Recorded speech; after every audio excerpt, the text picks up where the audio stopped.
पाठ 9 ऊष्मा। बच्चों, ऊष्मा ऊर्जा का एक रूप है। जब हम गर्म वस्तु को ठंडी वस्तु के संपर्क में रखते हैं तो ठंडी वस्तु गर्म होती है और गर्म वस्तु ठंडी होती है। इस आधार पर यह स्पष्ट होता है कि ऊष्मा का संचरण गर्म वस्तु से ठंडी वस्तु की ओर होता है। ऊष्मा के एक स्थान से दूसरे स्थान की ओर जाने का अर्थ है ऊष्मा का स्थानांतरण या स्थलांतरण। ऊष्मा का स्थानांतरण, संचलन,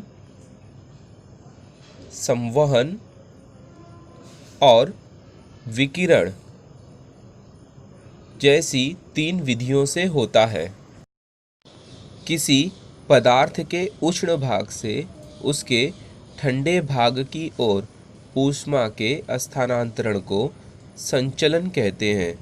ऊष्मा के संचलन के लिए द्रव्यात्मक माध्यम आवश्यक है, अतः निर्वात स्थान पर ऊष्मा का संचलन नहीं होता। ठोस पदार्थों में प्रायः ऊष्मा का संचलन होता है। किसी बर्तन में लिए गए द्रव को बर्तन की पेंदी के नीचे से गर्म करने पर सर्वप्रथम तली के पास वाला द्रव गर्म होता है और उसका घनत्व कम हो जाता है। यह गर्म द्रव हल्का होने के कारण ऊपरी भाग की ओर जाता है और इसका स्थान लेने के लिए ऊपर वाला भारी द्रव उसका स्थान ले लेता है। घनत्व में पड़ने वाले इस अंतर के कारण द्रव पदार्थ के एक प्रवाह का निर्माण होता है और इसके कारण धीरे धीरे पूरा द्रव गर्म हो जाता है। इसे ऊष्मा का संवहन कहते हैं। ऊष्मा के संवहन के लिए भी द्रव्यात्मक माध्यम आवश्यक है। गैसों में भी ऊष्मा संवहन होता है। किसी प्रकार का द्रव्यात्मक माध्यम न होने पर जब ऊष्मा का स्थानांतरण विद्युत चुंबकीय तरंगों के स्वरूप में होता है तो इसे विकिरण कहते हैं। अतः माध्यम न होने पर भी ऊष्मा का स्थानांतरण होता है। ये विकिरण जब किसी पिंड पर आपतित होता है तब उसका कुछ भाग अवशोषित हो जाता है, कुछ भाग परावर्तित और शेष भाग स्थानांतरित हो जाता है। ऊष्मा द्वारा पदार्थों में प्रसरण और परित्याग द्वारा उनमें संकुचन होता है। जब किसी पदार्थ को फ्लास्क में रखा जाता है तो उसके अंदर की नली की चमक के कारण बाहर जाने वाली ऊष्मा पुनः अंदर परावर्तित होती है, अर्थात ऊष्मा का विकिरण नहीं होता है। निर्वात के कारण ऊष्मा का संचलन और संवहन नहीं हो सकता। इस कारण ऊष्मा बाहर के ठंडे भाग की ओर स्थानांतरित नहीं होती है और लंबे समय तक अंदर रहती है। रिक्त स्थानों में योग्य शब्द लिखो। नंबर 1, सबसे अधिक ऊष्मा काले रंग की वस्तु द्वारा अवशोषित की जाती है। ऊष्मा के संवहन के लिए माध्यम की आवश्यकता होती है।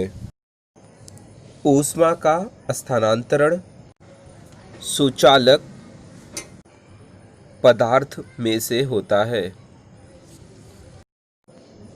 थर्मस फ्लास्क के अंदर का चमकीला पृष्ठभाग बाहर जाने वाली ऊष्मा परावर्तन के कारण कम करता है।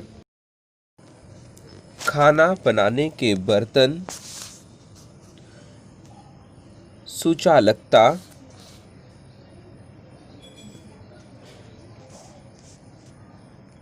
गुणधर्म के कारण धातु के बनाए जाते हैं। सूर्य से पृथ्वी को विकिरण के कारण ऊष्मा मिलती है। प्रत्येक समूह का असंगत घटक अलग करके लिखो। प्रश्न नंबर 1, तांबा, चांदी, लोहा, लकड़ी। उत्तर है लकड़ी।